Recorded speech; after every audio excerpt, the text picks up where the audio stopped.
इस कार्यक्रम के पुण्यार्चक हैं श्री आदिनाथ दिगंबर जैन चंद्रोदय तीर्थ क्षेत्र चांदखेड़ी खानपुर जिला झालावाड़ राजस्थान।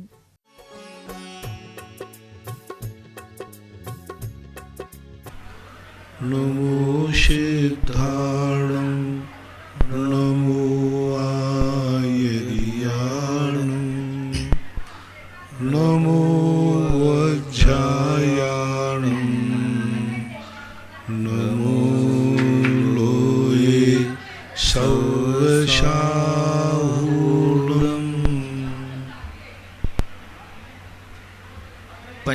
पंच परमेष्ठी भगवान की जय हो। आचार्य श्री गुरुवर कुंद कुंद महाराज की जय हो। आचार्य श्री गुरुवर विद्यासागर महाराज की जय हो। परम पूज्य निर्यापक मुनि श्री 108 सुधा सागर जी महाराज की जय। जय। परम पूज्य निष्कंप सागर जी महाराज की जय। गुना से श्रीमती लता जैन की जिज्ञासा है, पूज्य महाराज श्री के चरणों में त्रिवार नमोस्तु।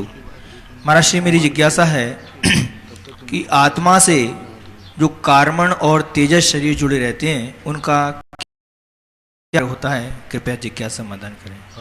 आत्मा से जो कार्मण और तेजस शरीर जुड़े हुए रहते हैं उनका क्या कार्य रहता है, समाधान करें। कार्मण शरीर ही करंट है। जो कुछ भी अपन दुनिया में देख रहे हैं, ये जो शरीर है, इस शरीर को बनाने वाला ही कार्मण शरीर है। सारे कर्मों को संग्रह करने वाला कार्मण शरीर है। यूं मानना चाहिए कार्मण शरीर ही पावर हाउस है, कार्मण शरीर ही करंट है। ये जो शरीर दिख रहे हैं औदारे बैक्टीरिया, ये तो बल्ब है, हैलोजन है, लेकिन इनमें जो ताकत दे रहा है, जो इनमें शक्ति दे रहा है, वो तो कार्मण शरीर दे रहा है। कार्मण शरीर मालिक है, ये शरीर उसके चाकर है, उसका अनुकरण है। कार्मण शरीर अपना फल इस 9 कर्म शरीरों के माध्यम से देता है। तो ये तो माध्यम है, करंट अपना प्रकाश बल्ब के माध्यम से देता है, ऐसा मानना चाहिए। इसलिए कार्मण और तेजस शरीर जो होता है, इस कार्मण शरीर को, औदारिक शरीर को एनर्जी देता है, ताकत। यदि तेजस शरीर खत्म हो जाए तो शरीर ठंडा पड़ जाएगा।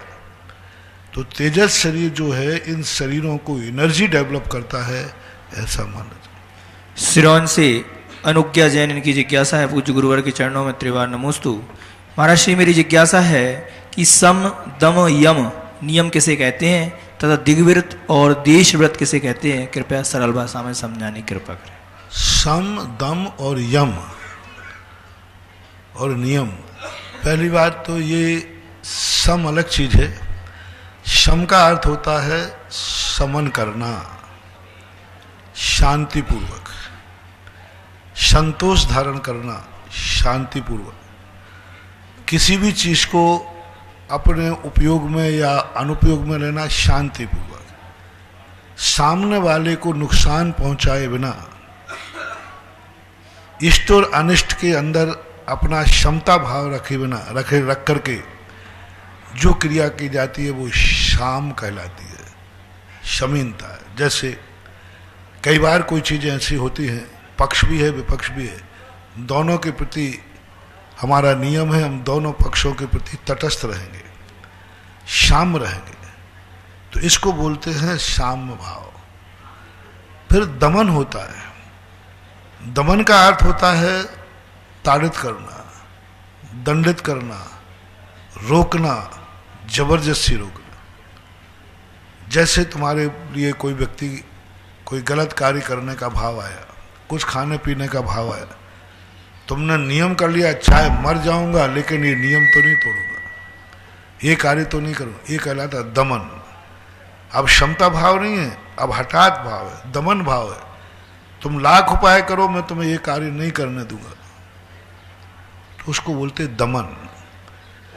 तो कई बार कुछ जीवन में ऐसे समय आते हैं जो समता भाव से निकल जाते हैं, लेकिन कभी कभी ऐसे निमित्त बन जाते हैं कि हमें दमन का सहारा लेना पड़ता है।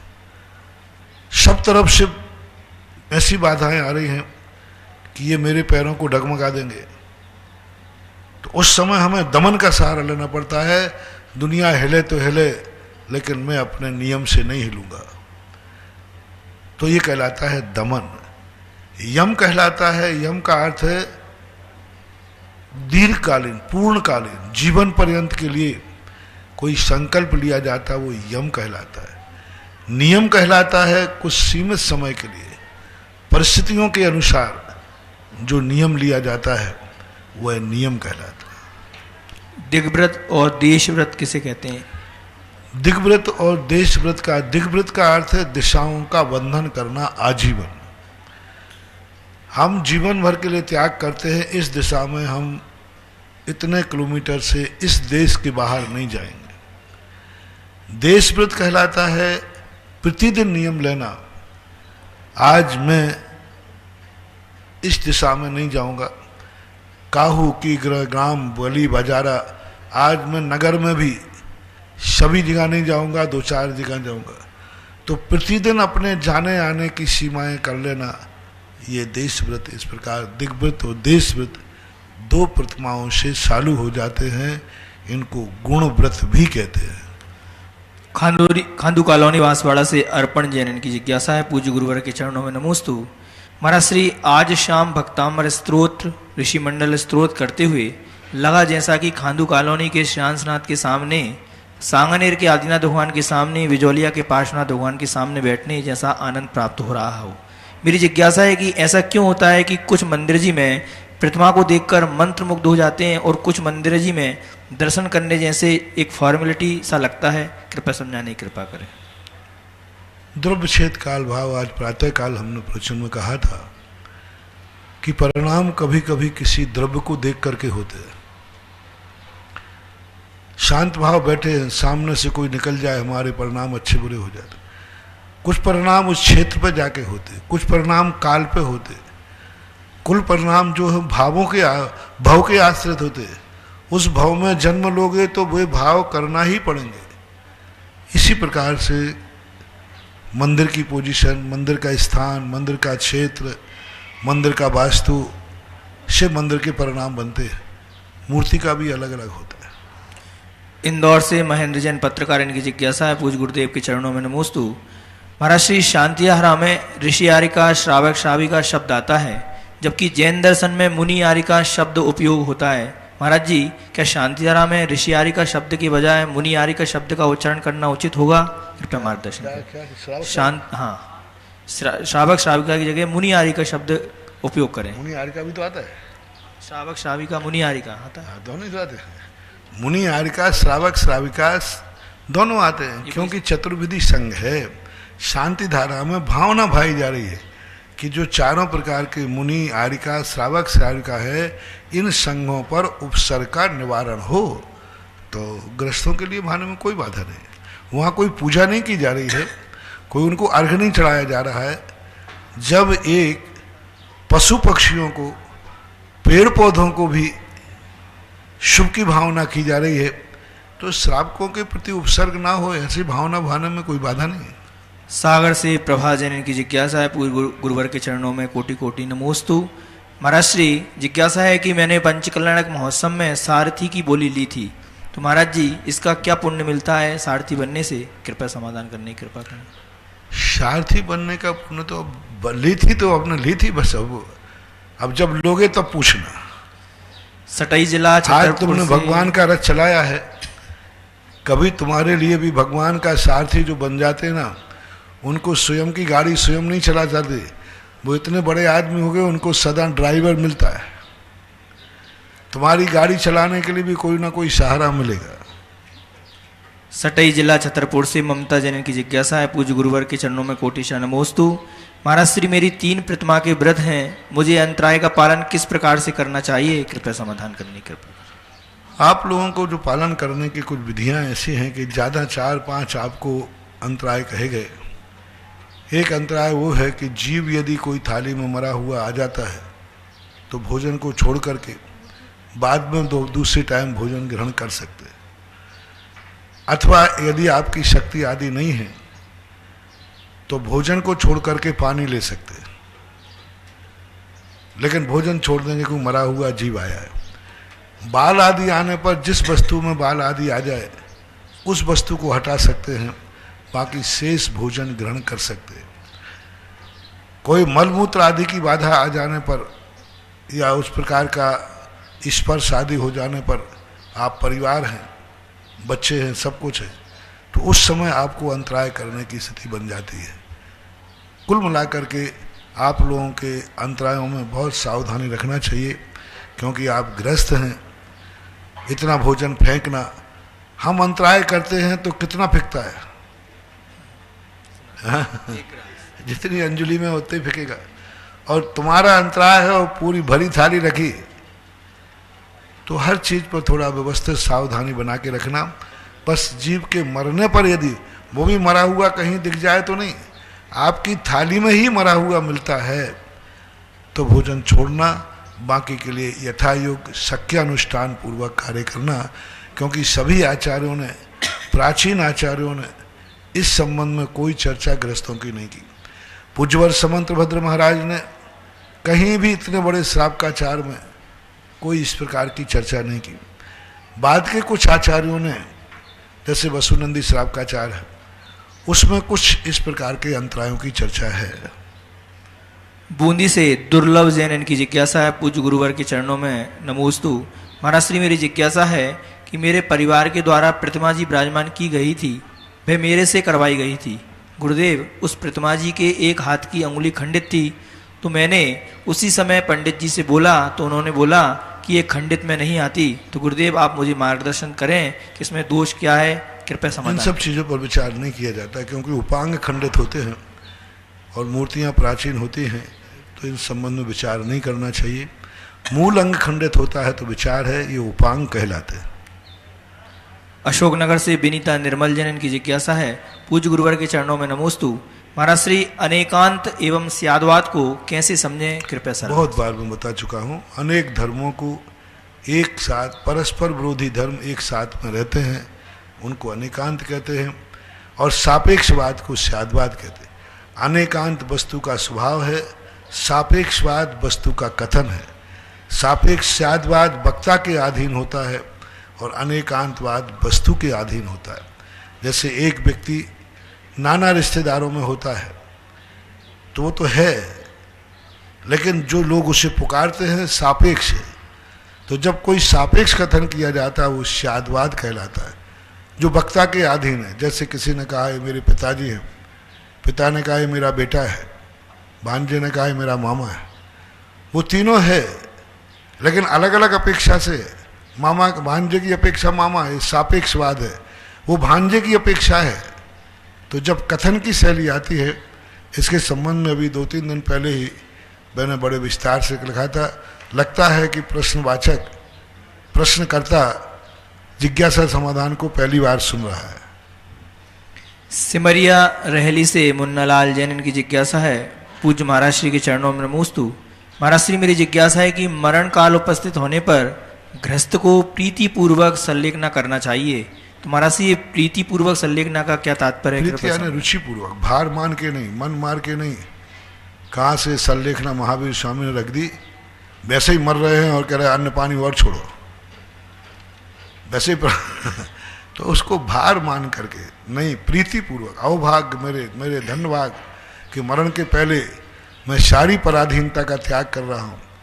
मरने के पहले शरीर कल छुड़ाएगी आत्म यमराज या मौत, मैं आज ही इससे मेरा मौत छूट दे।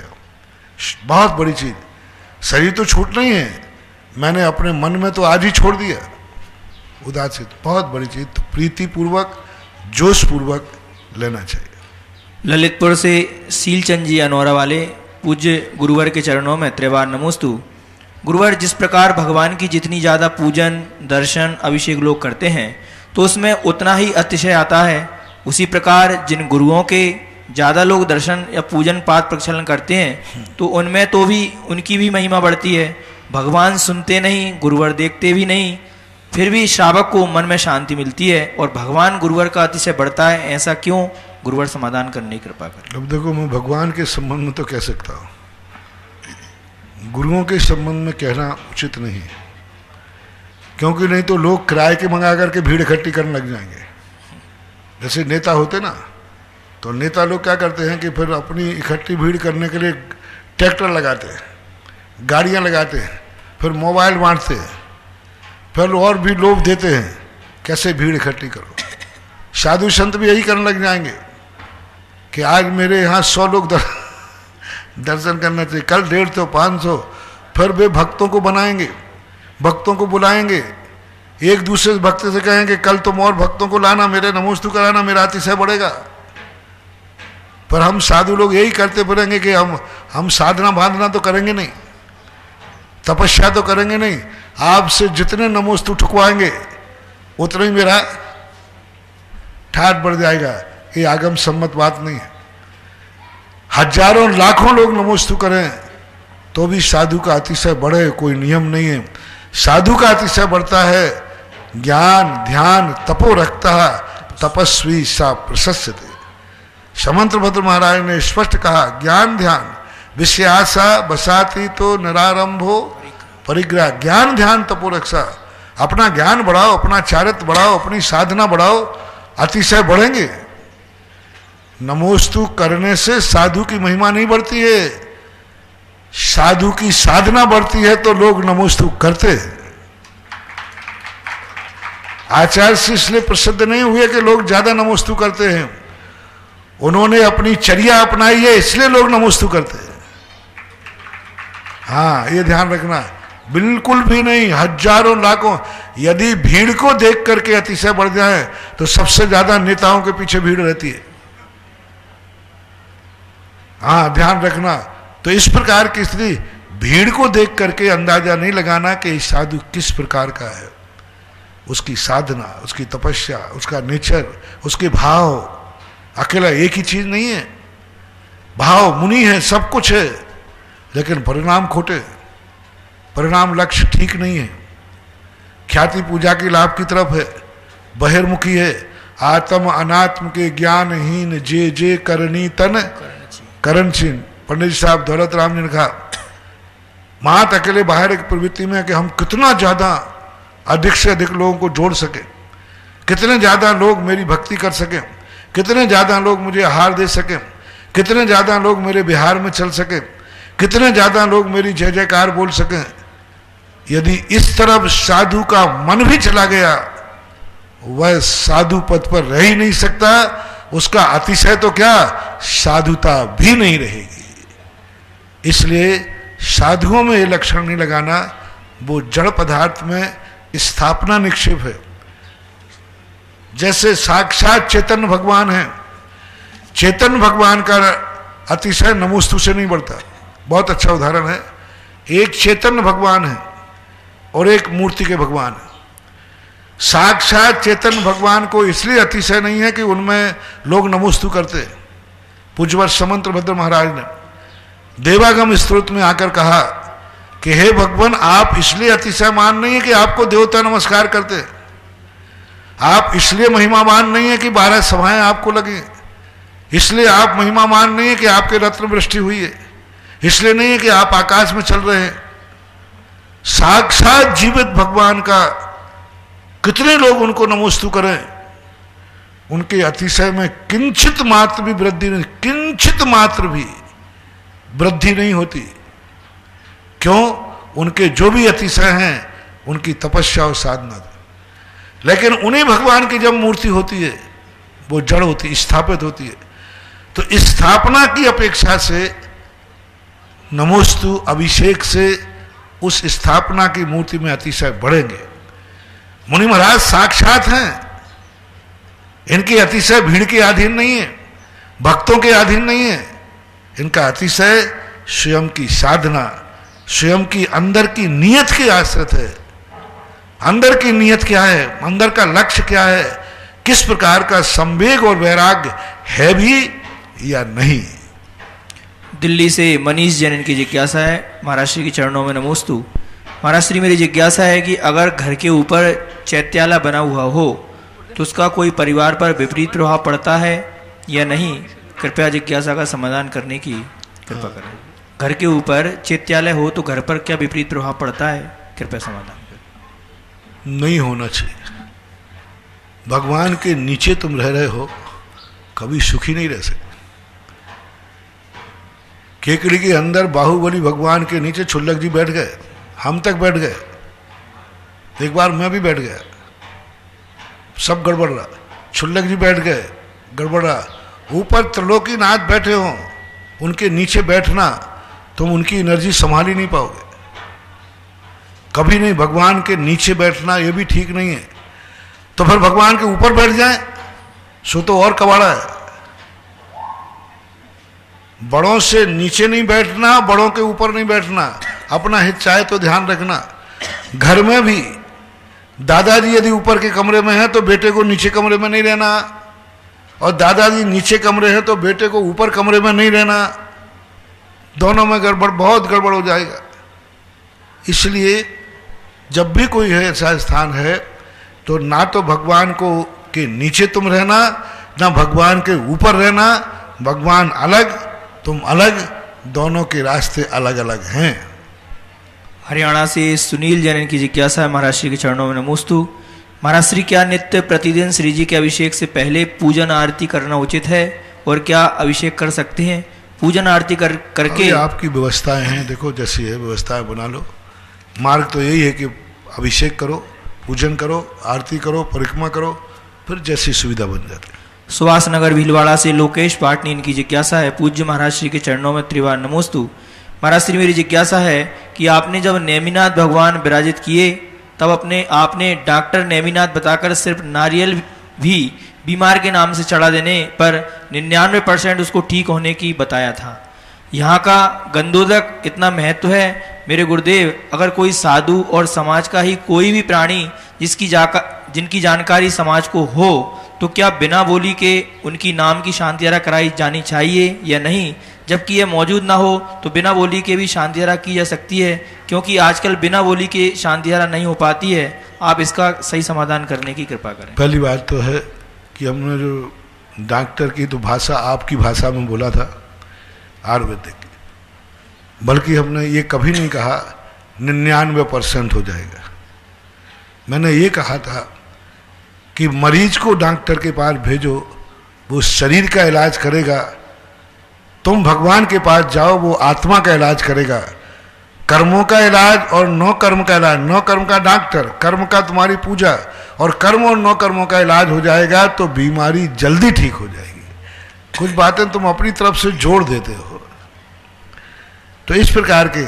और दूसरी बात है, अभिषेक शांति धारा दान पूर्वक की जाती है। आपके यहाँ घर में कोई व्यक्ति कार्यक्रम होता है या कोई विशेष कार्यक्रम होता है, तब आप दस्तूर करते हो। घर में सभी लोग तुम्हारे यहाँ आते हैं जाते हैं, लेकिन कभी ब्याई जी आते हैं, कुंवर साहब आते हैं, तो उनको कुछ देते हो कि खाली हाथ बुलाते हो, खाली हाथ भेजते हो? क्यों देते हो? बेचारे वो गरीब है इसलिए देते हो। शगुन कहलाता है। आपके यहाँ कोई जब विशेष कार्यक्रम होता है, वही रिश्तेदार आते हैं, तो बाद में आप उनको गिफ्ट देते हो कि नहीं? क्यों देते हो? क्या जरूरत पड़ी? छोटे छोटे गिफ्ट बांट देते हो, क्या वो गरीब हैं? ये शगुन कहलाता है। इसी प्रकार जब विशेष पर्पज से नित्य नियम का अभिषेक करते हैं, जब विशेष पर्पज से हम कोई कार्य करते हैं, शांति धारा आदि करते हैं, तो हमें दस्तूर, दान का दस्तूर करके करना चाहिए। अब एक अच्छा गरिमापूर्ण करके करते हैं, बाकी बिना नाम के भी जो वस्तुतः गरीब है, जो वस्तुतः बेहोश है, जो वस्तुतः यहाँ उपस्थित नहीं हो पाता है, उनके करना समर्थ वालों के लिए कभी नहीं करना चाहिए। समर्थवान है, मेरा नाम बुलवा दो। अरे काहे को बुलवा दो? दुनिया के पापों के लिए पैसा है और शांति धारा के लिए पैसे नहीं है। किसी होटल में कभी बना हुआ खाए जाकर के वहां खा के आ जाया करो। कहाँ जहां दुनिया में जाते हो सब में पैसा लगता है। तुम्हें गाड़ी पार्क करते हो उसका भी पैसा लगता है। बस अकेला मंदिर में पैसा लगा कि तुम्हारी नानी मरी, पर तुम्हारे पता नहीं, मंदिर का तो सब फोकट में चाहते हैं। मंदिर का माल अपना माल, अपने बाप का माल, भगवान जी अपने अपने सब कुछ है। संसार के हर कार्य में तुम्हारे लिए आजकल पैसा लगता है। धर्म कार्य को भी थोड़ा सा दस्तूर करो, शगुन करो। सीधी बात, दान देकर के जो क्रिया की जाती है वो सिंचाई के खेत के समान फलती है, और बिना दान किए क्रिया की जाती है वो बिना सिंचाई के खेत के समान फलती है। हमने दोनों बातें कह दी। बिना सिंचाई के खेत में भी बीज बोते हैं लोग के नहीं, और एक सिंचाई वाले में, दोनों खेतों की फसल में क्या अंतर है? बस वही अंतर रहेगा। अब तुम्हें कौन सी फसल चाहिए वो तुम अपना खुद का निर्णय कर लो, और परोक्ष रूप में दूसरों के नाम बोले जा सकते हैं, कोई बात नहीं। गुना से पूनम जैन इनकी जिज्ञासा है। पूज्य महाराज श्री के चरणों में नमोस्तु। महाराज श्री जब चक्रवर्ती दीक्षा लेते हैं और अपना राजपाट अपने पुत्र को देते हैं, तो क्या वह अपने 14 रत्न, 9 निधियां, घोड़े आदि भी सेना भी देकर जाते हैं या नहीं देते। स्पष्ट पूज्यवर जिनसेन स्वामी ने लिखा, जैसे ही चक्रवर्ती अपना मुकुट उतारता है, राज तिलक करता है, उधर कोषाध्यक्ष को जो कोषगार है उसमें से अक्षय निधियां गायब हो जाती। जैसे ही मुकुट निकाल के पुत्र को राजगद्दी देता है, सुदर्शन चक्र गायब हो जाता है।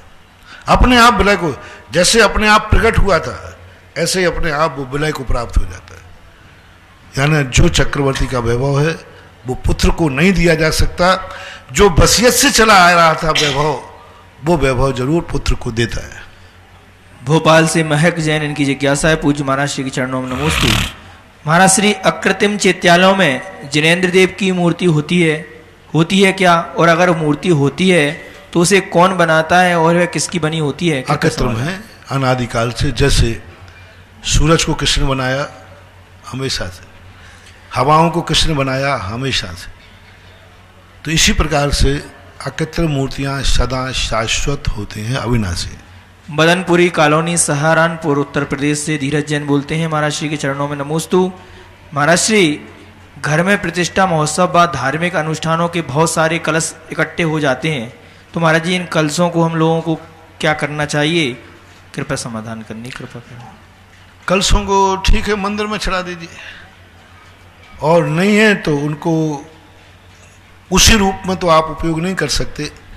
एक बार गलाने के बाद वो धातु रूप में हो जाएंगे, फिर आप कुछ भी कर सकते। मल्हारगंज इंदौर से पायल सेठी इनकी जिज्ञासा है। पूज्य महाराज श्री के चरणों में त्रिवार नमोस्तु। महाराज श्री, समाधि मरण का पाठ हम उस समय सुनाते हैं जब कोई व्यक्ति मरणान अवस्था में, देहांत की अवस्था में होता है, तब वह स्वयं नहीं बढ़ सकता, तो हमें स्वयं के लिए समाधि मरण का पाठ कब करना चाहिए? क्या हम हर रोज यह पाठ कर सकते हैं? क्योंकि जब हम मरने की स्थिति में होंगे तो हमें भी कोई और सुनाएगा या किसी को सुनाने का मौका ही न मिले, तो हमें स्वयं कर सकते हैं। स्वयं अपने आप में समाधि मरण पाठ को भावना के रूप में भाने में कोई बाधा नहीं। परम पूज्य आचार्य गुरुदेव श्री विद्यासागर जी महाराज के आज्ञानुवर्ती शिष्य निर्यापक श्रवण मुनि पुंगव श्री सुधासागर जी महाराज के मुखारविंद से देश विदेश से जिज्ञासा भेजने वाले, सुनने वाले उन सभी भक्तगणों की ओर से गुरुवर के चरण में त्रैवार नमोस्तु नमोस्तु नमोस्तु। आज हम परम पूज्य महाराज के चरणों में विराजित हैं। देश विदेश के लोग, सभी लोग जिज्ञासा सुन रहे हैं, देख रहे हैं, भेज रहे हैं। उन सभी जिज्ञासुओं की ओर से बहुत सारी जिज्ञासाएं परम पूज्य मुनि श्री निष्कम सागर जी कर रहे थे। अब यहाँ जो विराजित है उनकी ओर से जिज्ञासा समाधान प्रस्तुत होगा। इसके पूर्व हमारे ओम प्रकाश जी आगे का कार्यक्रम संचालित करेंगे।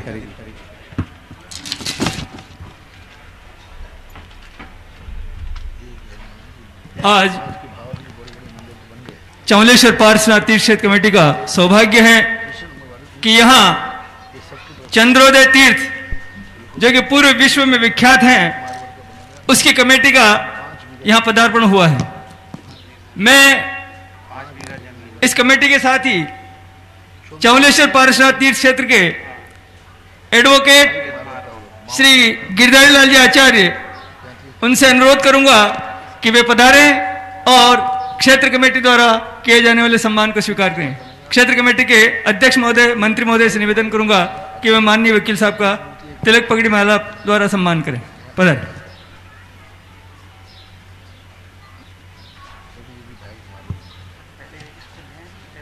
साथ ही मैं आमंत्रित कर रहा हूं चंद्रोदय तीर्थ के अध्यक्ष श्रीमान हुकम काका, कोषाध्यक्ष माननीय वकील साहब गोपाल जी, महामंत्री श्री नरेश जी वैद, कार्याध्यक्ष श्री अजय जी बाकलीवाल एवं मुख्य सचेतक संयोजक श्री विनोद जी सुरलाया, सभी पधारे। और इनके साथ ही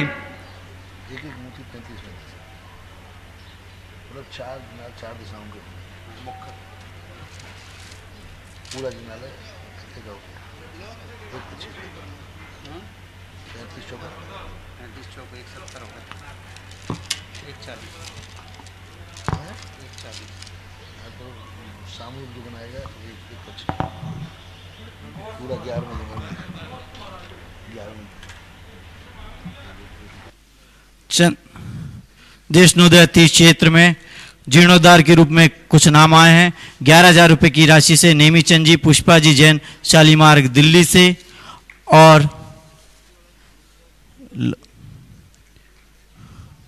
कौन सा नाम, और भूदान में जीर्णोद्धार में नाम आया श्रीमती उषा, सौरभ, मीना, गोलू, यथार्थ, ईशान, शिवानी जैन, सीए जितेंद्र, नीता, अंकित, पायल, गंगावत परिवार उदयपुर, पुष्पाबाई, धर्मचंद जी मोदी पटना बुजुर्ग वाले सागर, और 11,000 रुपये की अनिल, अभिलाषा, सौम्या, सम्यक जैन।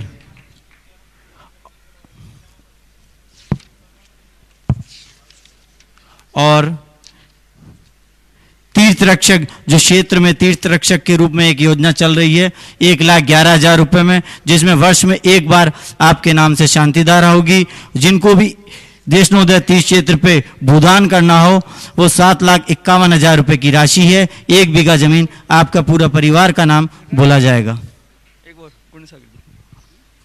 अब मैं आमंत्रित कर रहा हूं पूज्य गुरुदेव के बहुत पुराने भक्त आदरणीय श्रीमान गुण सागर जी साहब जैन, किशनगढ़ रेलवाल से, जिन्होंने बिजोलिया तीर्थ क्षेत्र पर जो पंचकल्याणक हुआ था उसमें सौधर्म इंद्र की भूमिका निभाई थी। मैं ऐसे श्रेष्ठी का बहुत बहुत सम्मान करना चाहते हैं। क्षेत्र कमेटी की ओर से कमेटी के पदाधिकारी से अनुरोध करूंगा कि वे ऐसे श्रेष्ठी का तिलक माल्यार्पण कर पगड़ी पहना सम्मान करें। जिज्ञासा बोला, जिज्ञासा बोला, ओके, सम्मान हो गए पूरे। आइएगा, हम सभी लोग इधर से स्वागत सम्मान भी देख रहे हैं, साथ ही जिज्ञासुओं की जिज्ञासाओं का समाधान भी कराएंगे। प्रथम जिज्ञासा के लिए मैं आवाज दे रहा हूं श्रीमान हुकाम जी काका, अध्यक्ष चंद्रोदय तीर्थ चांदखेड़ी। एक ही बात। परम पूज्य निर्यापक श्रमण मुनि पुंगव 108 सुधा सागर जी महाराज के पावन चरणों में त्रिकाल बार नमोस्तु नमोस्तु नमोस्तु। पूज्य महाराज श्री, आपके आशीर्वाद से पूरे देश में अनेक शिक्षण संस्थाओं का संचालन स्थानीय समाज द्वारा किया जा रहा है। इन सभी शिक्षण संस्थाओं के संचालन के लिए एक कमेटी भी बनी हुई है, जिसका आपके आशीर्वाद से मुझे महामंत्री बनाया हुआ है। पूज्य मानव श्री, कोरोना का दौर चल रहा है। इस दौर में सभी शिक्षण संस्थाओं को आर्थिक संकट का सामना करना पड़ रहा है। पूज्य महाराज श्री, आपके श्री चरणों में मेरा एक ये निवेदन करना चाहता हूं कि जिस प्रकार हम तीर्थों की रक्षा के लिए तीर्थ रक्षक बनाते हैं, तो क्या इन शिक्षा के मंदिरों के लिए क्या हम शिक्षा रक्षक या स्कूल रक्षक इस तरह का कोई योजना हम नहीं बना सकते क्या, जिससे ये क्षेत्र ये स्कूल अबाध गति से बिना किसी आर्थिक संकट का सामना किए एक लंबे समय तक चलते रहें और इन शिक्षा के मंदिरों से हम पूरे देश के 36 कौम के बच्चे लाभान्वित हों। ये मेरी आपसे जिज्ञासा है, ये मेरा आपके चरणों में निवेदन है। रक्षक जो हैं वो किसी भी रूप में हो सकते हैं। आज जिस विद्यालयों के लिए जिस संकट से गुजरना पड़ रहा है, सभी विद्यालय, अभी टोंक का विद्यालय भी इसी संकट से कल सुनील बाबू चर्चा कर रहे थे, उनका सभी के अंदर है। क्योंकि तो ऐसी स्थितियों में जो श्रीमान लोग हैं वे इन संस्थाओं को ऐसे संकट के समय पर अपना एक बहुत बड़ा सहयोग दें, प्रयास कर रहे हैं। जैसे इसी संकट के समय पर हमारे अशोक जी की पार्टी के पिताजी कंवरीलाल जी ने बहुत अच्छा अपने बेटों से भाव कहा, कैसे स्कूलों के लिए हमारी भावना है कि सहयोग दिया जाए, वो यथायोग कर भी रहे हैं। तो ऐसी भावनाएं जो श्रेष्ठी वर्ग हैं ज्ञान की संस्थाओं के लिए, क्योंकि जैन संस्थाएं वैसे ही कम हैं, जैन संस्कार देने वाली संस्थाएं हैं तो वे बहुत छोटे स्तर में, जैन बच्चे भी नहीं पढ़ते। लेकिन अभी जो स्कूल अपन ने खोले हैं ये स्कूल ऐसे हैं कि जैन नहीं, अजैन भी इस स्कूलों में बच्चों को पढ़ाकर अपना गौरव महसूस करते हैं। जो अच्छी जातियां हैं वो कहते हैं कि ऐसे स्कूलों में संस्कार मिलते हैं, और इन संस्कारों को जीवित रखना है तो इनके लिए संरक्षक बनाना चाहिए। उसका नामकरण मैं करता हूं, 3 बनाइए। एक ऐसे शिरोमणि संरक्षक बनाइए जो 11 कलश की राशि दें, एक ऐसे बनाइए जो 5 कलश की दें। इनको आप अपने कहीं ना कहीं मैनेजमेंट में, कहीं ना कहीं लेटर पैड पर इनको उच्च स्थान मिले, कोई व्यवस्था बनना चाहिए। आज पहली बार प्रश्न आया है, इसके संबंध में हम और कोई कानून विधि एक बनाएंगे और एक संरक्षक बनाएं। इनका नाम आप रखें, इस निधि का नाम अभी आपके प्रश्न करते करते आया, ऋषभदेव ज्ञान संस्कृति रक्षक। जय हो, जय हो, जय हो। ऋषभदेव ज्ञान संस्कृति रक्षक, क्योंकि ऋषभदेव ने ही अपनी धर्म नीति चलाने के लिए धर्म शिक्षा के पहले सबसे पहले उन्होंने लौकिक शिक्षा को ध्यान दिया, लौकिक शिक्षा का उन्होंने प्रचार किया, और अंक और अक्षर विद्या के संस्थापक ऋषभदेव हैं। इसलिए ऋषभदेव ज्ञान संस्कृति रक्षक के नाम से ऋषभदेव ज्ञान संस्कृति शिरोमणि संरक्षक, ऋषभदेव ज्ञान संस्कृति परम संरक्षक और ऋषभदेव ज्ञान संस्कृति संरक्षक, ये 3 कैटेगरी से सभी विद्यालयों में आज से यह नियम लागू करके सभी कमेटियां और जो सुधारवादी हैं, जो ये कहते हैं सोशल काम होना चाहिए और यदि अपनी आने वाली पीढ़ी को संस्कारित करना चाहते हैं तो वे अपना रुझान इस ऋषभदेव ज्ञान संस्कृति रक्षक के लिए, निधि के लिए अपने रूप में जो विद्यालय हैं, जहाँ जो जिसका रुचि हो, मैं किसी एक विद्यालय का नहीं बोलते, ठीक है, चांदखेड़ी में है, टोंक में है, आमा में है, बिजोलिया में है, जहाँ भी है, यहाँ खुलने की स्थिति में है, जहाँ भी विद्यालय हैं उन सब विद्यालयों में जो जो जहाँ जहाँ देना चाहे, आज से यह नियम बना लिया जाए, ऋषभदेव ज्ञान संस्कृति निधि कोष तैयार किया जाए, जिससे संकट के समय ये विद्यालय अपने संकट से जर्जरित ना हो जाएं।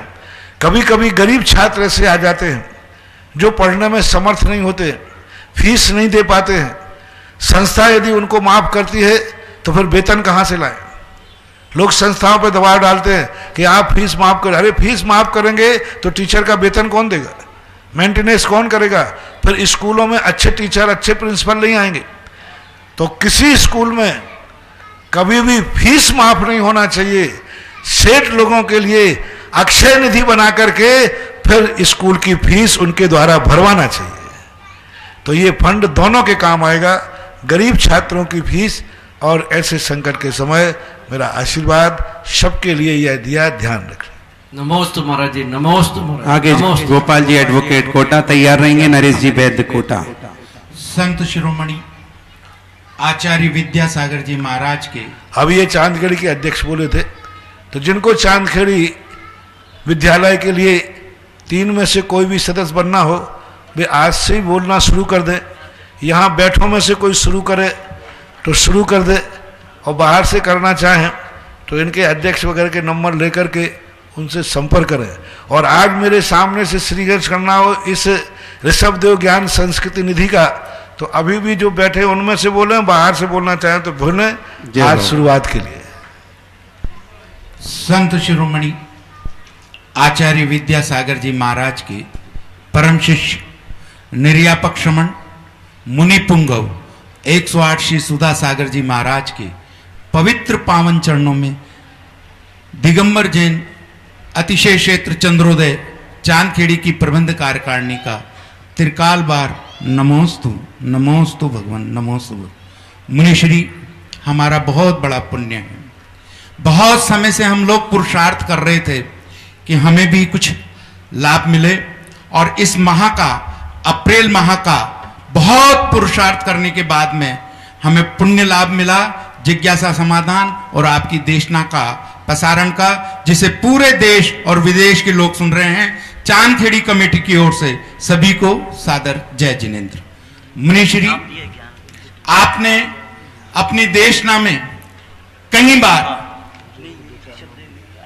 मुनिश्री आपने अपनी देशना में कई बार चांदखेड़ी के अतिशय के बारे में बोला। शांति धारा का मंगलाचरण भी आपके श्रीमुख से चांदखेड़ी से ही हुआ। आज बिजोलिया के अंदर प्रदीप भैया ने एक जिज्ञासा रखी थी भक्तामर विधान की। मुनिश्री, आपके आशीर्वाद से लगभग 500 से ज्यादा भक्तामर विधान के पुण्यार्जक आज चंद्रोदय क्षेत्र पर हैं और जो विधान कर रहे हैं, इतना बढ़िया चांदी का मांडना, चांदी के कलश, सब चीजों को देखकर और विधान की जो अतिशय देख रहे हैं, सबका मन आनंद और उल्लास से भरपूर है। विधान के समय भी जो लोग करके जा रहे हैं वो वहां के अतिशय का गुणगान करते ही रहते हैं। मुनिश्री, ऐसा क्या है इस भक्तामर विधान में, ऐसा क्या है? और जो गर्भगृह के अंदर देवादिदेव श्री आदिनाथ भगवान के सामने जो विधान हो रहा है, ऐसा क्या अतिशय है कि लोग आनंद खाली याद आते हैं और आनंद से भरपूर होके जाते हैं? ऐसा क्या अतिशय है महाराज? देखें, हम बहुत बार चांदखेड़ी के संबंध में कह सके, विश्व में एक चांदखेड़ी, एक मूर्ति, एक ऐसी मंगल स्वरूप है जिसका दर्शन ही सगुन है। क्योंकि सौम्य मुद्रा और कुछ देवे या नहीं देवे, लेकिन जिस कार्य को तुम करने जा रहे हो उसमें सगुन जरूर करते हैं। दो प्रकार की शक्तियां होती हैं। एक शक्ति वह होती है जो कुछ देती है, कुछ देने में सहयोग करती है। तो कुछ मूर्तियां ऐसी हैं जो देती हैं और कुछ मूर्तियां ऐसी हैं जो सगुन के रूप में करते हैं। तो चांदखेड़ी की मूर्ति एक ऐसा सगुन है कि जिसके दर्शन के माध्यम से ही अमंगल मंगल में बदल जाता है और जो कार्य करना चाहते वह सगुन हो जाता है। और वहाँ असीम कालीन भक्तांबर पाठ शुरू हुआ, बहुत लोगों को आनंद आ रहा है, मारना भी अच्छा है। 500 लोग होना, हमने 365 की बात कही थी, आज 500 लोग हो गए। और अध्यक्ष जी कह रहे थे, महाराज अभी तक किसी क्षेत्र पर इतने नहीं हुए, मैं 1008 लोगों को तैयार करूंगा। ये बहुत बड़ी निधि है। हजारों साल तक, जब तक असीम कालीन है, हमेशा आपके पास एक नंद्यावर्त पहुंचेगा, सिक्का पहुंचेगा। कितनी बड़ी चीज आपको बनेगी, बहुत बड़ी चीज है, बहुत महिमा ही है। सभी क्षेत्रों पर असीम कालीन भक्तांबर शुरू करने की बात सोच रहे हैं। मेरा भाव है कि भारत में जितने तीर्थ क्षेत्र हैं, दूसरे तो मैं नहीं कहूँगा, जिन जिन क्षेत्रों पर मुझे भाव आया है या जिन कमेटियों ने आशीर्वाद लिया, उन क्षेत्रों पर मैं ये कलंक मिटाना चाहता हूँ। लोग कहते हैं तीर्थ क्षेत्र तो बनते हैं, वहाँ पूजन करने वाले नहीं होते हैं। मैं उन पर कालिक पोत कर कहना चाहता हूँ कि सुधा सागर तीर्थ क्षेत्र बनाता है, पूजा ही नहीं, वहाँ प्रतिदिन विधान होता है। जय हो। जहाँ लोग कहते हैं कि पूजा ही नहीं होती, क्षेत्र बन रहे हैं, वहाँ मैं ये दिखाना चाहता हूँ कि पूजा ही नहीं, प्रतिदिन विधान हो रहे हैं। और आज जिन क्षेत्रों पर देखो, जहाँ जहाँ विधान हो रहे हैं, 12 बजे तक क्या संगीत, क्या भावनाएं चलती हैं सबके लिए। चौलेश्वर का भी चल रहा है, किसी भी दिन ये ड्रा भी खुल सकता है। महाराज श्री नरेश जी बैठ जिज्ञासा प्रस्तुत करें। इसके पूर्व मेरे पास बहुत सारे लोगों के यहाँ से जाने के, मैं एमपी में विजिट करने गया कुछ मंदिरों के, बहुत सारे लोगों के फोन आए, चोकला वाले कमेटी का भी सारे लोगों के फोन आ रहे हैं कि महाराज श्री इतने बड़े बड़े जिनालयों की घोषणा हो गई, लेकिन हम छोटे लोग क्या कर सकते हैं? क्या हम लोग मंदिर नहीं बना सकते? क्या हम लोग प्रतिमा विराजमान नहीं कर सकते? क्या कम पूंजी वाले कुछ नहीं कर सकते क्या? तो गुरुदेव कुछ ऐसा हमें भी कुछ प्रदान करें, ऐसा उपहार हमें दें, ताकि हम छोटे छोटे लोग भी इस तीर्थ क्षेत्र पर जाकर के कुछ ना कुछ करके और अपना जीवन सार्थक कर सकें। ऐसा पूरी कमेटी का भी भाव है और पूरे देश विदेश के लोग फोन करके कह रहे हैं कि बड़े बड़े अमाउंट वाले तो दान दे देते, लेकिन छोटे छोटे अमाउंट वाले क्या और कैसे कर सकें, इस हेतु आपके चरणों में सबका निवेदन है। हमेशा भाव रहता है हमारा कोई भी तीर्थ क्षेत्र सीमित ना हो, असीमित हो जाए।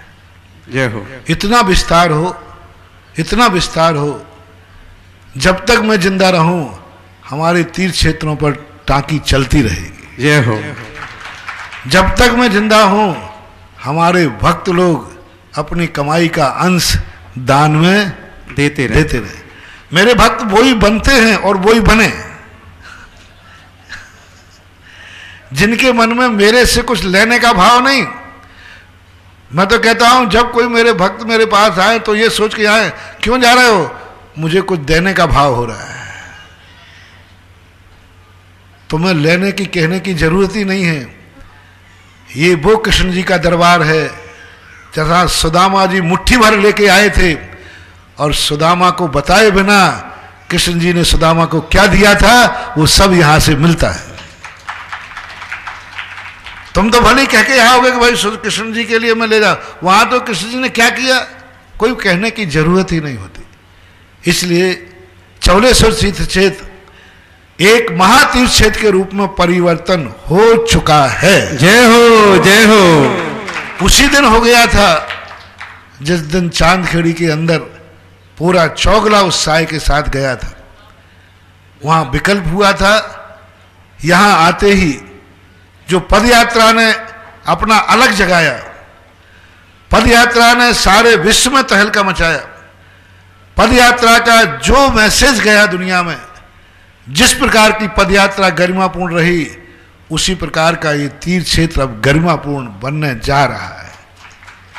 और उसके लिए मेरे पास भी बहुत सारे लोगों को आए। जिस दिन 24वीं खत्म हुई उस दिन कम से कम 4-5 लोगों ने कहा महाराज जी अब हम क्या करें, हम तो सलाह करने में रह गए। और हम तो जब इतनी बड़ी 24वीं की राशि सुनी तो हम लोगों ने मन मार के रह गए। भावना है लेकिन समर्थ नहीं है, भावना है लेकिन समर्थ नहीं है। तो हमने कहा चिंता मत करो, एक दिन वो भी आएगा कि इस मंच से वो घोषणा की जाएगी जिसके लायक तुम समर्थ हो। तो आज अपन ले चौलेश्वर की सारी योजनाएं खोले देते हैं। जैसे झगड़ा करना खत्म, जिसको जहां जिसमें करना हो वो करे। सबसे पहले स्कूल की तो खुली गई, वो तो तुम्हें जिसको करना। अब एक ऐसा नंदीश्वर द्वीप जो अभी बिजौलिया में बना वैसा नहीं। मैंने पहले ही कहा मैं अपने हर कार्य को सेकंड करता हूं, इसी से मुझे संतुष्टि मिलती है। मैं जो कार्य करूं आगे बढ़ने पर वो सेकंड हो जाए और आगे वाला फर्स्ट। वहां सैंड स्टोन के बने हैं और एक छोटी सी जगह थी उसमें नंदीश्वर बना गए। यहां पर कम से कम बहुत बड़े स्थान पर 4-5 बीघा जमीन के स्थान पर खुले 52 जिनालय बने। ऐसे नहीं कि एक मंडप में, खुले जिनालय बने 52 जिनालय, और वो भी सब वाइट मार्बल के बने। पैसा ज्यादा लगेगा और महाराज यही तो प्राण निकलते, बाकी तो सब ठीक है। ज्यादा नहीं, थोड़ा ही सा ज्यादा लगे। लेकिन देखना सैंड स्टोन के बनते, ठीक है बनते छोटे। ऐसे 52 जिनालय जो विस्तार से इतने बड़े विस्तार में फैले, पूरे एक एक जिनालय का एक एक मंदिर में जाकर व्यक्ति पूजा पाठ करे, विशाल विशाल मूर्ति बैठे। ऐसे 52 जिनालय सफेद मार्बल के बढ़िया बनाए जाएं। ये मध्यम वर्ग वालों के लिए है, ये बी क्वालिटी वालों के लिए। इनके लिए क्या राशि है कमेटी बताए। देखिएगा बंधुओं, महाराज श्री ने कितनी अच्छी कल्पना की है कि जहां भी कोई योजना बनाते हैं वो अपने आप सेकंड हो जाती है और जहां पहुंचते हैं वहां पर फर्स्ट हो जाती है। लगभग 4-5 बीघा में नंदीश्वर एक जिनालय बनेगा। जिनालय ढोलक के आकार के ऊपर बनेगा, व्हाइट मार्बल का होगा, सुंदर कलात्मक होगा, प्लेन मार्बल नहीं होगा, क्योंकि गुरुदेव की कल्पना होती है वो अलौकिक और अद्वितीय हुआ करती है। आप सोचते हैं कि ऐसी घोषणा कर देते हैं, गुरुदेव रात रात भर जाकर चिंतन करते हैं कि भक्तों ने दान दिया उसका उपयोग कैसे हो। तो सुंदर उस मंदिर में जाकर आपका परिवार पूजन कर सकेगा। इतनी जगह होगी, पूरा इंडिविजुअल शिखर होगी, गर्भालय होगा, श्रृंगार चौकी होगी, पूरा मंदिर होगा। यूं करना चाहिए, विशाल मंदिर के साथ शिखर होगी, गर्भालय होगा। कुल मिलाकर के नीचे से लेके ऊपर तक आपका ही पुण्यार्जन होगा, आपके परिवार का नाम उल्लेख होगा। और जिन लोगों को ऐसे जिनालय बनाना है एक एक जिनाले बनाने के लिए आपको मात्र 35 कलश प्रदान करके मात्र 52 जिनालों के 52 नाम चाहिए। फिर से सुन लो, क्योंकि ये मौका चला गया तो फिर आप पछताओगे। आप सोच रहे थे 71 कलश कहां से लाएंगे। और मूर्ति की साइज कम से कम 4.25 फुट से ऊपर 5 फुट 7 फुट तक की भी हो सकती है। विचार 4.25 से लेकर 7 फुट के बीच की एक एक मूर्ति होंगी। वो भी पद्मासन होगी, खड़गासन नहीं होगी। तो ऐसी पद्मासन प्रतिमाएं विराजमान करने का गुरुदेव ने कहा है 4.25 फुट से लेके 7 फुट तक की।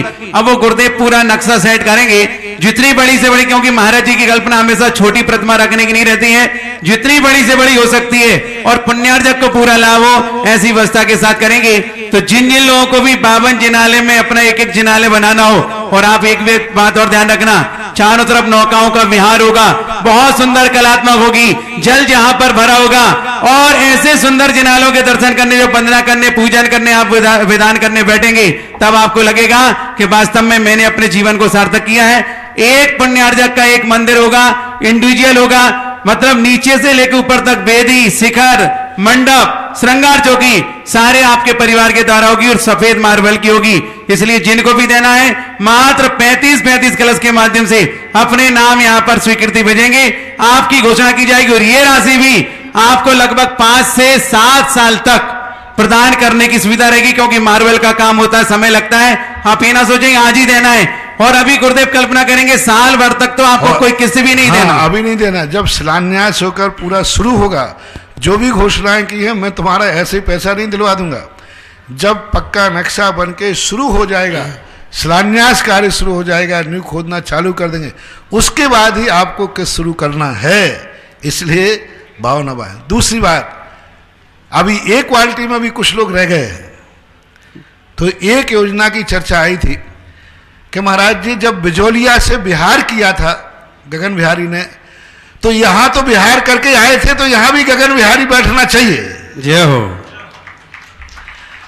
तो अब गगन बिहारी मंदिर भगवान बैठने के लिए वहां तो 13-13.5 फुट के, यहां कम से कम 21 से 31 फुट खड़गासन गगन बिहारी, और 225 कमल वहां तो 1-1, 1.5 फुट के हैं।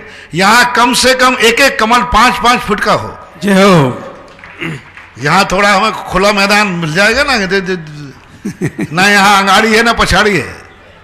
अभी चिंता मत करना है, यहाँ कुछ भी हो सकता है। ये चौलेश्वर है, ये पहाड़ियां भी सारी अपनी हो सकती हैं, कुछ भी हो सकता है। चौलेश्वर है, कुछ भी हो सकता है। कब क्या होगा ये मैं कुछ नहीं कहता हूं, कहां क्या होगा ये सब तुम देखते जाओ क्या क्या होने वाला है। तो एक गगन बिहारी, कम से कम 21 से 31 फुट खड़गासन, 4 से 5 फुट लंबे चौड़े कमल, और गगन बिहारी का रूप तो आप देख चुके हो। ऐसी विशाल मूर्ति, और विशाल, वो भी बहुत लंबे चौड़े एरिया में होगा। अभी जितना चौलेश्वर है उतना तो उससे भी बड़ा ही होगा, इतना बहुत लंबा चौड़े में होगा। तो आप उसके लिए एक सृष्टि चाहिए, फुटकर नहीं, एक सृष्टि, एक क्वालिटी वाला कोई बचा हो तो उसके लिए बता दें। अगर किसी को गगन बिहारी का आनंद लेना है, जब लोग बिजोलिया जाते हैं और जैसे ही प्रभु के दर्शन करते हैं, चारों तरफ इंद्रों को देखते हैं, 225 कमलों की रचना को देखते हैं, मन प्रफुल्लित हो जाता है। और यहां पर गुरुदेव की कल्पना है कि एक एक कमल 5-5 फुट का होगा, और प्रतिमा भी लगभग 31 फुट के आसपास की होगी। अब आप विचार करिएगा, जब गगन विहारी पद विहार करते हुए वहां से यहां चल सकते हैं, तो क्या उनकी स्थापना यहां नहीं हो सकती है। तो जिन लोगों को गगन विहारी जिनालय बनाना हो, पूरा सुंदर अलौकिक दृश्य आपके परिवार की ओर से होगा। मात्र इसको बनाने के लिए 500 कलश रुपए की, 500 कलश राशि के माध्यम से, 500 कलश के माध्यम से इसको बना सकते हैं। बहुत सुंदर अलौकिक नजारा होगा, और लगभग बहुत विशाल जगह के साथ होगा, क्योंकि बिजोलिया में तो स्थान सीमित था और चमलेश्वर में असीमित है। इसलिए आप उस रचना को भी कर सकते हैं। जिनकी भावना हो, अपनी भावनाएं भेज करके और ये पुण्यार्जन करके अपना जीवन सार्थक कर सकते हैं। ये और बी क्वालिटी के लोगों को आज शनिवारी 14 से नौमी चौथ चतुर्दशी पड़े शनिचर वार, एक काम के साथ सदैव अनेकों काज। आज छप्पड़ फाड़ के खुल रहा है। जय हो। अब सी क्वालिटी के लोग देखें, जो मैंने एक बार बहुत पहले घोषणा की थी कि मेरा मन है कि जितने जैनी जन्मे वे जिनेंद्र भगवान की मूर्ति बैठाल के मरे, हर व्यक्ति बैठा ले, लेकिन इतनी मूर्ति बैठेंगी कहाँ। इतने मंदिर बनेंगे कहाँ, ये कैसे संभव है? तो फिर मुझे एक बार नारेली के अंदर आया, एक सहस्रकूट जिनालय ऐसा है जिसमें हजारों लोग समा सकते हैं और जिनालय एक रहता है। और पूज्य गुरुदेव ने भी, आचार्य श्री ने, ये कीर्ति स्तंभ 11 मंजिल का कीर्ति स्तंभ होता है और 1008 मूर्तियां इसमें होती है। और यहां का जो कीर्ति स्तंभ होगा, सहस्रकूट होगा, वो 11 मंजिल का होगा, लगभग 135 फुट ऊंचा, और वो भी व्हाइट मार्बल का, व्हाइट रूप में, क्योंकि यहां सब व्हाइट बनना है, काला पीला लाला पीला सब खत्म, सब नंबर 1 का काम व्हाइट। हाँ, तो ऐसी स्थिति में उस कीर्ति स्तंभ के अंदर 1008 जिनबिंब होंगे। प्रत्येक मंजिल के ऊपर 4-4 पद्मासन जिनमें होंगे, कम से कम वो 4.25 फुट की मूर्ति लगभग जो उस पर सेट बैठ जाएगी, एक आध 2-4-5 इंची कम बड़ होते। तो ये 40 मूर्ति उसमें होती हैं और 1008 मूर्तियां टोटल, छोटी मूर्तियां 9 इंच से लेकर 11 इंच तक की होती है।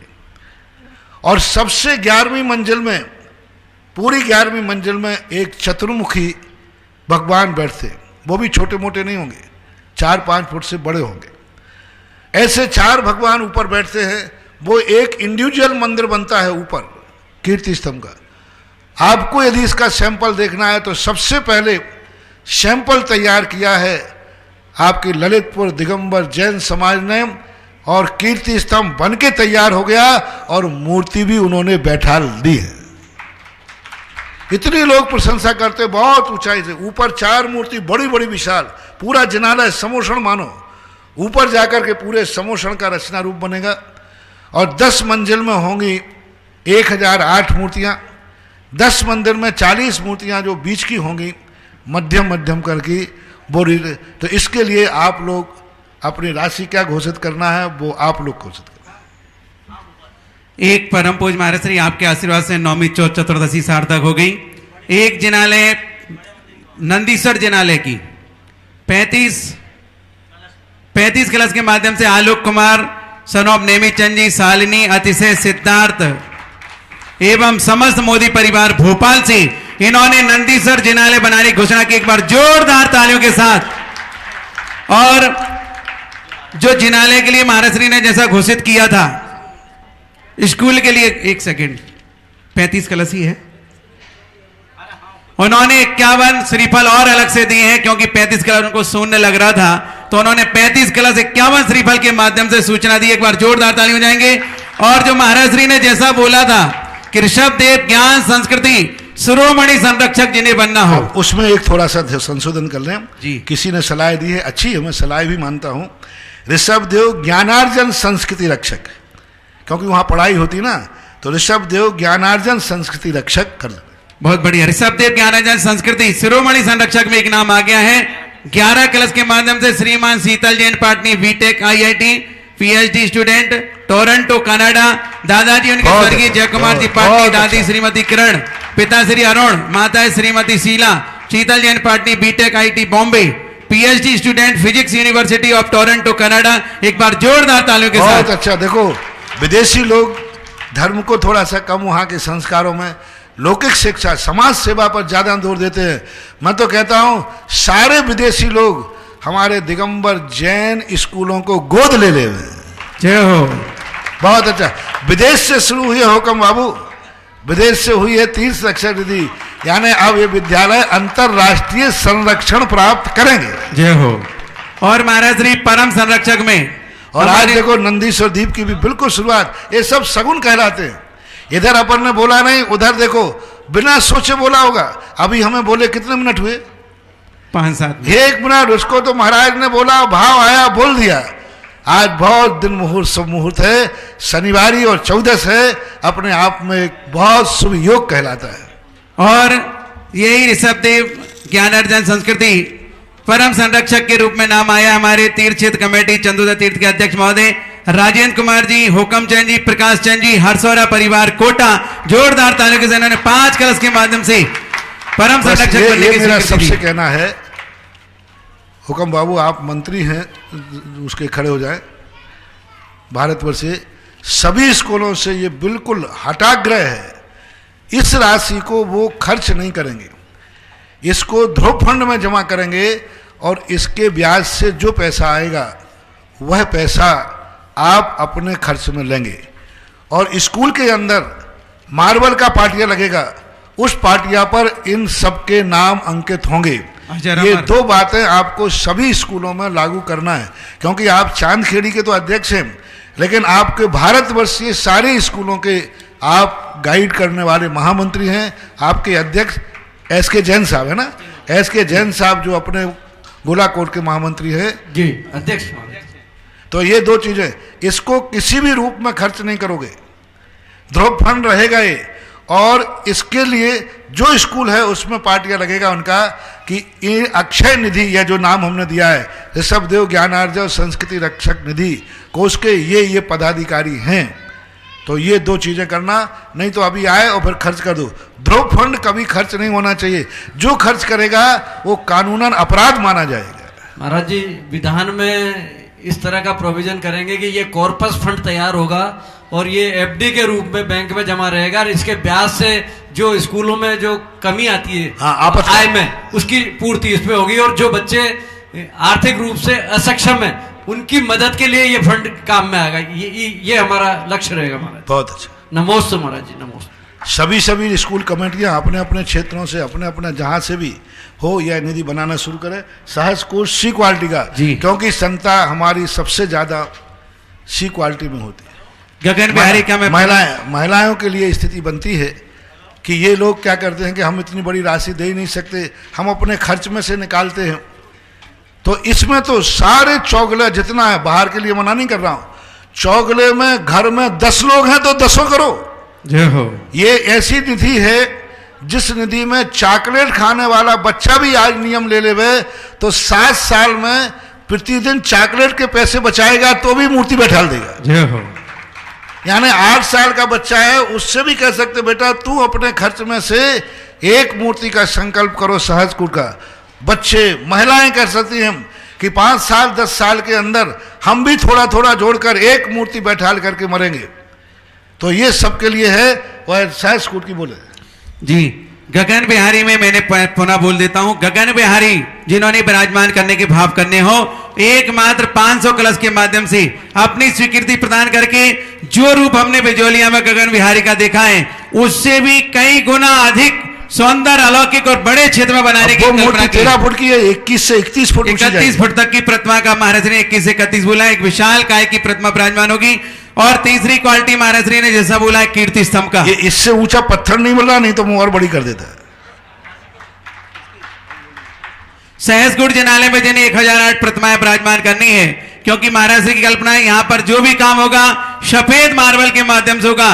प्रतिमाएं भी विशाल विशाल होंगी। तो जिन्हें भी प्रतिमा विराजमान करनी हो 1,71,000 में एक एक प्रतिमा विराजमान करके पुण्यार्जन कर सकते हैं। जिनकी भावना हो 20 की एक कहते हैं ना, 20 की 40 मूर्तियों और 20 की 40 मूर्तियां जिनको विराजमान करनी हो, और जिसमें भी लगभग 4.25 फुट की प्रतिमा विराजमान करने की लक्ष्य रहेगा।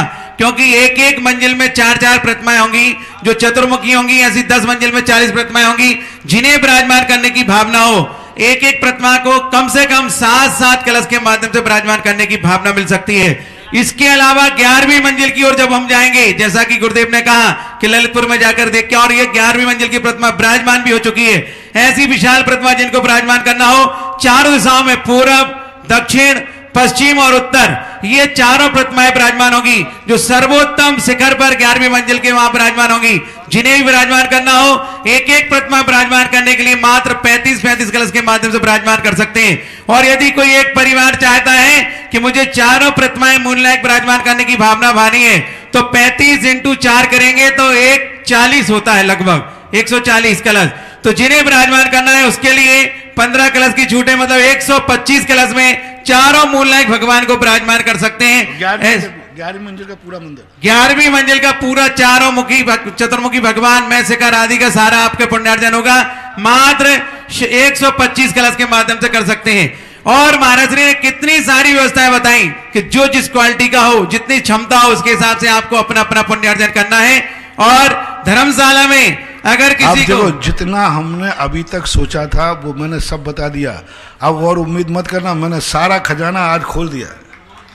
लोग डाउटफुल थे क्या क्या बनेगा क्या बने, सब बोल दिया। अब जो ये धर्मशाला की बात कह रहे ना, उसके बिना तो सब बेकार है। आजकल के बच्चे, मैंने कहा ना कि धर्मशाला नहीं हो, मात यहाँ पर इसलिए लोग नहीं रुक सकते हैं क्योंकि यहाँ कमरा नहीं है, अच्छा नहीं है। तो आवास व्यवस्था तो पहले करना। जो धर्मशाला में कमरे बोलेंगे या धर्मशाला बनाएगा, उस सारे तीर्थयात्री जितने उसमें पूजा रखेंगे, सबसे ज्यादा पुण्य उसे लगना है जिसके कमरे में वो यात्री रुकेगा। जय हो। क्योंकि यात्री यहाँ के लिए कोई भी व्यवस्था, अभी मैं भी रुका हूँ, कोई यात्री यहाँ रात नहीं रुक पा रहा क्योंकि कोई कमरे में आजकल अटैच नहीं, अटैच का जमाना है। मैंने कहा ना कि एक स्थान पर व्यक्ति 8 दिन के रहने के लिए आया और वो कहता मैं आज ही जा रहा हूँ। बोले मैंने क्यों? बोले बच्चा कह रहा है यहाँ का बाथरूम ठीक नहीं है और उनको जाना पड़ा।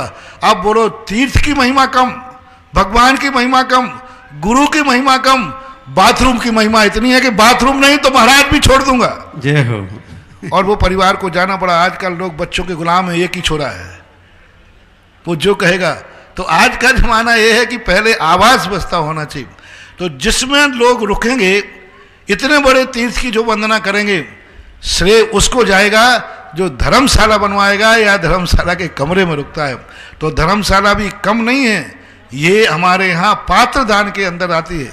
आवास दान के, आवास दान 3 प्रकार का होता है। एक जिनेन्द्र देव का मंदिर बनाना, वो आवास नंबर 1। द्वितीय आवास दान साधु संतों का, और तृतीय आवास दान होता है भगवान और संतों के दर्शन करने जो आते हैं उन भक्तों के रहने का स्थान बनाना। ये तीसरा आवास दान के अंतर्गत आता है। ये तीनों जानना चाहिए। तो बंधुओं, जिन्हें धर्मशाला बनवानी हो, अगर पूरी मंजिल आप बनाना चाहते हैं तो बहुत बड़ी बात है। पूरी मंजिल पर आपका शिलापट्ट होगा, आपके परिवार का नाम उल्लेख होगा। और कितनी बड़ी बात है कि जीवन भर, आजीवन, पीढ़ी दर पीढ़ी जितने लोग यात्री उस कमरे में रुकेंगे और उस कमरे में रुक करके पूजन करेंगे, विधान करेंगे, वंदना करेंगे, उन सभी के दर्शन पूजन विधान का 6वां हिस्सा हमेशा हमेशा आपके अकाउंट में जमा होगा। और वो आपको दुआ देगा कि धन्य वो पुण्यार्जक जिसने इतना सुंदर रूम बनाया कि मुझे रुकने में 1 दिन का मन था और मैं 3 दिन रुक करके गया, और तब आपको लगेगा वास्तव में मैंने अपने जीवन को सार्थक किया है। ऐसी धर्मशाला किसी को बनवानी हो तो 1 मंजिल पूरी बनाने के लिए मात्र 100 कलश रुपए 100 की व्यवस्था है। और यदि कोई 1-1 रूम प्रदान करना चाहता है तो मात्र 5-5 कलश के माध्यम से 1-1 रूम लग्जरी सारी व्यवस्थाओं के साथ सुविधा युक्त बनाने की भावना ला सकते हैं। तो आज अपन ने नंदीश्वर द्वीप का सगुन हो गया। सहसकूट की तो जो सी क्वालिटी के लोग हैं, वे आज 1-2-2-4 मूर्ति बोलकर सगुन करने पर बना दिया। महाराज जी एक नाम मेरा पूर्ण करना कोई पर्पस नहीं है, कब पूर्ण होगा? मेरा काम पर्पस है शुरुआत। Well beginning is of done. जय हो। कोई काम सगुन से शुभ शुरू होता है तो शुरू होते ही समझ लेना चाहिए आधा पूरा हो गया। तो आज सहसकूट में एक प्रतिमा 1,71,000 श्रीमती विद्या देवी सुनील जैन सूरत से आ गया है। जोरदार तालियों के साथ अनुमोदना करेंगे। अब आप लोगों को ये भंडारा खोल दिया। सब लोग जिन्होंने सुना है तो ठीक, नहीं सुना है तो ये अभी पहुंच जाएगा। कौन सा होता? यूट्यूब होता क्या होता? हाँ, यूट्यूब पर ये सारी घोषणा पहुंच जाएंगी। आप लोग उनसे सुन करके घर में मीटिंग कर करके जिसमें जिसका समर्थ हो उसमें अपना अपना नाम बोलते जाना, यहाँ से घोषित होता जाए। और ऋषभदेव ज्ञानार्जन संरक्षक में भी एक नाम आया है, श्रीमान नरेश जी बैद महामंत्री चंद्रोदय तीर्थ। जोरदार तालियों के साथ अनुमोदना। तो जिस रूप में जिसको नाम देना हो, एक 7 कलश में सहसकूट जनालय की जो प्रत्येक मंजिल में 4-4 प्रतिमा विराजमान होगी, इसमें एक नाम आ गया। एक प्रतिमा का हो गया प्रकाश चंद जी, राजकुमार पवन कासलीवाल पारोली सहसकूट जनालय में एक प्रतिमा जो तीर्थ क्षेत्र कमेटी के अध्यक्ष है, शायद वही है ना। जोरदार तालियों के साथ अनुमोदना करेंगे। और जिनको जो भी देना हो नरेश जी बैद अपनी जिज्ञासा प्रस्तुत करेंगे। तब तक मेरे पास नाम पहुंचेंगे, हम आपकी पुनः सूचना देंगे। नरेश जी बैद महामंत्री कोटा। निर्यापक मुनि पुंग सुधासारी जी महाराज के चरणों में नमोस्तु। महाराज जी, मेरी जिज्ञासा है कि किसने वीतरागी देव है अपने, और वीतरागी देव अभी जो कोरोना ये कई सारी बीमारियां, उनके निवारण के लिए अपन शांति धारा करते हैं उनके नाम पे। तो वीतरागी देव से इस तरह की अपेक्षा करना कि वीतरागी से करना, रागी तो करेगा ही नहीं। रागी तो तुम्हारे ऑपरेशन करेगा और किडनी निकाल लेगा। रागी तो स्वार्थ से करता है, वीतरागी ही सही तुम्हारा इलाज कर सकता है, जिसको कोई मतलब नहीं है। यदि रागी से इलाज कराओगे तो वो इलाज तो करेगा, लेकिन शायद अंदर से किडनी निकाल ले, कुछ भी कर सकता है। और वीतरागी भगवान में ताकत ये होती है, वीतरागी कुछ देते नहीं हैं, लेकिन वीतरागी से वो मिलता है जो संसार के सारे रागी नहीं दे सकते। मैंने कहा ना कि वीतरागी भगवान का सुता ही, उनका नाम लेने से मात्र मंगल अमंगल मंगल में बदल जाते, नाम मात्र से, उनका स्मरण मात्र। छायक दान देते हैं भगवान को, छायक दान रहा उनके नाम मात्र से ये। तो मैं तो कहता हूं शास्त्रों के अनुसार वीतरागी भगवान से ही सब कुछ मिलना है, रागियों से तो स्वयं का पेट नहीं भरता, वो तुम्हें क्या देंगे। रागियों का तो स्वयं, देवी मेरे दिनों की मारी पंडा कहे सीधो लाओ, उन रागियों का स्वयं का ही पेट नहीं भर रहा है, वो तुम्हें क्या देंगे। देगा वही जो वीतरागी होगा। दुनिया में लोग कहते हैं जैनी लक्ष्मी पुत्र क्यों होते हैं, क्योंकि उनके भगवान को और गुरु कुछ नहीं रखते हैं, इसलिए होते हैं। आगे तो उनके भगवान और गुरु कुछ नहीं रखते हैं, इसलिए सब भक्तों को मिलता है। इसलिए वीतरागी द्वारा ही सब कुछ मिलने वाला है, चाहे यह लोक हो चाहे परलोक हो। आगे जिज्ञासा आपके मुख से ये सुनील जैन सिलोदय तीर्थ क्षेत्र। और इसके पूर्व बता दूं एक और सहसकुट जनालय की 71 की प्रतिमा इंद्रमल जी, संतरा देवी, राहुल, राजुल, अभिषेक, राणु, सारांश, शिवरार्थी, गोदा, महावीर नगर फर्स्ट, जोरदार तालों के साथ अनुमोदन। सुनील जैन सिलोदय तीर्थ क्षेत्र। इसमें राशि इसलिए बढ़ाई गई कि ये स्तंभ मार्बल का है, सफेद मार्बल का, इसलिए राशि बढ़ाई। नहीं तो सोचो वहां तो सस्ती है, यहाँ की क्वालिटी अलग है। चौलेश्वर का कोई माल घटिया नहीं होना चाहिए, बस चौलेश्वर प्यारा लागे तो चौले की हर कृति भी यहाँ प्यारी लगे। एक और प्रतिमा 171 की लक्ष्मी जैन गंज बासोदा 171 में सहसकुट जनालय की, जिनको भी भेजना है, क्योंकि गुरुदेव ने अगर कोई राशि का आशीर्वाद दिया है तो उसके पीछे कोई ना कोई लक्ष्य है, क्योंकि चमलेश्वर में बनने वाली हर क्रिया व्हाइट मार्बल की है, इसलिए उसका विशेष ध्यान रखें। मेरे आराध्य गुरुदेव के चरणों में सिलोदय तीर्थ क्षेत्र कमेटी की तरफ से नमोस्तु गुरुदेव, नमोस्तु नमोस्तु। गुरुदेव, मेरे परिवार ने सिलोदय तीर्थ क्षेत्र में बड़े भगवान को विराजमान करने के लिए बोली आपके आशीर्वाद से प्राप्त करी थी, और आज जैसे ही आपने मुझे आशीर्वाद दिया, उस समय मैं सोच रहा था कि अभी कोरोना के कारण स्कूल ऑफ है तो पैसे की व्यवस्था कैसे होगी। जैसे ही मैं वहाँ से उठकर पंडाल में आया, मेरे पास एक फ़ोन आया और मेरे मूर्ति के जितने भी पैसे हैं उनकी पूरी की पूरी राशि मेरे को मिलने की स्वीकृति आ गई। महाराज जी, मैं गुरुदेव आपके इस ये आशीर्वाद जो मुझे मिला है वो इसी तरीके से मिलता रहे गुरुदेव। और सिलोदय आशीर्वाद है सिलोदय के लिए। आज आपके हुक्म काका, नरेंद्र बाबू, सभी तुम लोग आए आज सिलोदय के लिए मंदिर बनाने का और मूल वेदी के लिए आशीर्वाद दे दिया। अब तुम लोग जुटे रहो। बस देखो, मेरे पास मन और वचन है, तुम्हारे पास तन और धन है, और एक टेबल पे 4 पाए होते, 2 हमारे पाए 2 तुम्हारे पाए। आगे तैयार है तो मैं मन और वचन का पाया तुम्हें पूरी ताकत से देता हूं, धन और तन का पाया तुम बनाते रहो। फिर देखो अपने जीवन में ऐसे कार्य होते रहेंगे कि जो देवताओं को भी एक बार आकर के सोचना पड़ेगा कि पृथ्वी पर भी देवताओं से ज्यादा समर्थमान लोग रहते हैं। देवता तो कभी एक मंदिर भी अपनी जिंदगी में नहीं बना पाते, और मनुष्य वो है जो तीर्थ क्षेत्र बना रहे हैं। ऐसा आगे मंजूषा जी सौगानी, माइक भेजे जल्दी महिलाओं की ओर। और एक प्रतिमा और 171 में गुप्त दान में आई है सहसकुट जनालय के लिए। एक इंजीनियर काजोल जैन पुत्री श्रीमान सनत कुमार, प्रतिभा जैन, काजोल, मीनल, आदित्य जैन। इस परिवार को कोरोना है, लेकिन उन्होंने कोरोना में भी टीवी देख करके स्वीकृति, एक बार जोरदार तालियों के साथ अनुमोदना करें। मनीषा जी सौगानी, माइक दे दो जल्दी। कौन है? महावीर जी लोहाड़िया कोटा।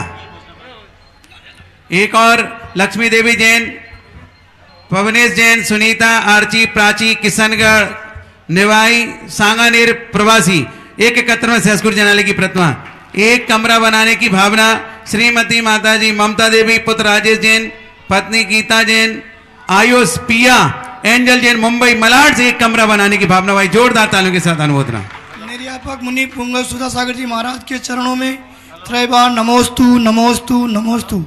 महाराज जी अभव्य जीव भी कभी भव्य बनकर मोक्ष जा सकता है क्या? नहीं जा सकता।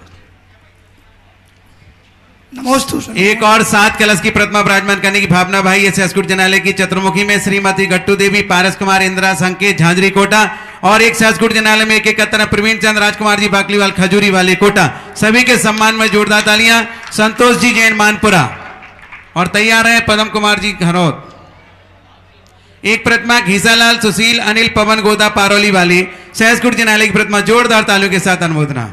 मेरे इष्ट गुरुदेव के श्री चरणों में देखो कोई भी शिलान्यास के नंदीश्वर द्वीप और सहस्कुट में कम से कम 400-500 से नाम ऊपर पहुंच जाएंगे तभी मैं इसकी योजना को शुरू करूंगा। और नंदीश्वर द्वीप भी कम से कम 50% 25 पहुंच जाएंगे तब शुरू करूंगा। एक जनालय में मैं कैसे शुरू कर दूंगा? तो ध्यान रखना है, इसको टाइम तो लगेगा लेकिन जितने जल्दी हो जाएगा उतने जल्दी शुरुआत हो जाएगी। सुधा जैन सिंगोली। नमोस्तु गुरुदेव, नमोस्तु नमोस्तु गुरुदेव। मेरी एक जिज्ञासा ऐसी है जिससे इस संसार में हजारों लाखों लोग पीड़ित हैं कि मकान आदि जो होते हैं, कुछ लोग कहते हैं कि हमारे नारमुखी हैं, कुछ लोग कहते हैं गोमुखी है। तो महाराज जी ऐसा क्या समाधान है कि गोमुखी मकान के क्या लाभ हैं, नारमुखी के क्या लाभ हैं, और यदि ऐसे हैं और उनमें दोष हैं तो हर आम आदमी ऐसा जैन सम्मत क्या कर सकता है जिससे वो दोष से मुक्त हो सके? मैं मंदिर के संबंध में जानता हूँ, ये डिपार्टमेंट मेरा नहीं है, मुझे इसका ज्ञान नहीं है। नमस्ते। इस प्रकार से जिज्ञासा समाधान संपन्न होने जा रहा है और जो घोषणाएं हम कल कर पाएंगे क्योंकि समय नहीं बचा है, समय से अधिक हो गया है, इन घोषणाओं को हम कल प्रदान करेंगे।